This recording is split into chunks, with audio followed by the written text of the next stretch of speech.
रहीम। चाॾिया बिरादरी सही ॿ ॾींहं अॻु में जेको मुंहिंजे मथां जेकी इल्ज़ाम हया आहिनि ज़मीन जे कब्ज़े बाबति लियाकत खान नाजाइज़ कब्ज़ा कया आहिनि, मां हिन प्लेटफॉर्म ते इहो दोस्तनि खे पंहिंजे चाहींदड़नि खे ॿुधाईंदो हलां त इहा ज़मीन घणो अरसो अॻु हिन बिरादरी मुंहिंजे वॾनि खे विकिरो करे ॾिनो आहे, जंहिंजा टोटल सबूत, टोटल दस्तावेज़ात, टोटल पैसनि जा बैंक थ्रू जेकी भी रक़म हिननि खे मिलियल आहे उनजो टोटल सबूत मूं वटि रखियल आहे, जंहिंजो फ़ैसिलो कुछ वक़्तु अॻु में मीर मंज़ूर ख़ान पहवर कयो हुयो। उहे सबूत मां मीर साहब खे ॾेखारियमि, लिहाज़ा मीर साहब हिननि खे चयो त तव्हां वञी मीर साहब खे खाता ॾियो। मीर साहब मंज़ूर ख़ान जो फ़ैसिलो क़तई थी वियो। उन खां बाद में 10 साल 12 ख़ामोश रहिया।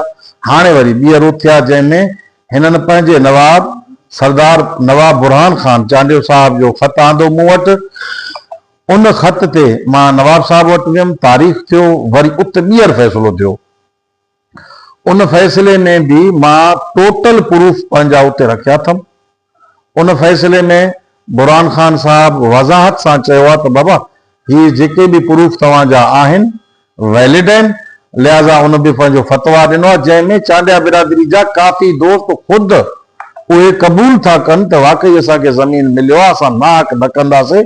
ऐं हे कुछ दोस्त आहिनि जेके मूं वटि अॻु में भी आया आहिनि 2-3 भेरा त असांखे कुछ पैसा ॾे, हे मूंखां भतो था घुरनि ऐं कुछ ग़रीबनि खे अॻिते करे करे, जंहिंमें ख़ासि करे मंज़ूर चांडियो, अब्दुल नबी चांडियो ऐं असांजो नज़र चांडियो ऐं हिकु अधु ॿिया जेके आहिनि उहे इहे कनि था। ऐं तमामु ताज़ो हाणे उते ॻोठ आया आहिनि 1-2 भेरा।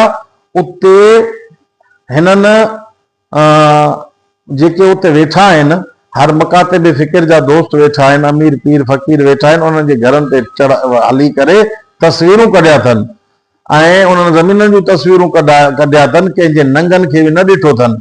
उते उहे दोस्त हाणे मुश्तइल आहिनि ॾाढा ऐं ही बार बार अचनि था त मूंखे भी इहो ख़तरो थियो आहे त सुभाणे हली करे इहो फसाद में न थिए। मां आला हुकाम खे इहो गुज़ारिश कंदुसि त बिला शक हिकिड़े टेबल ते असांखे विहारियो वञे। मां ग़लति साबित थियां, मां हर शइ ॾियण लाइ तयारु आहियां। मां अॼु भी वेही कचहरी करण लाइ, फ़ैसिलो करण लाइ तयारु आहियां। असांजूं रिवायतियूं आहिनि, पंहिंजे ख़ेशा ख़ुशी ज़मीन ॾेई करे अॼु वरी उन जे मथां ॿीहर अची बीठा आहिनि, इहो असांजे रिवायतनि खां ख़िलाफ़ आहे।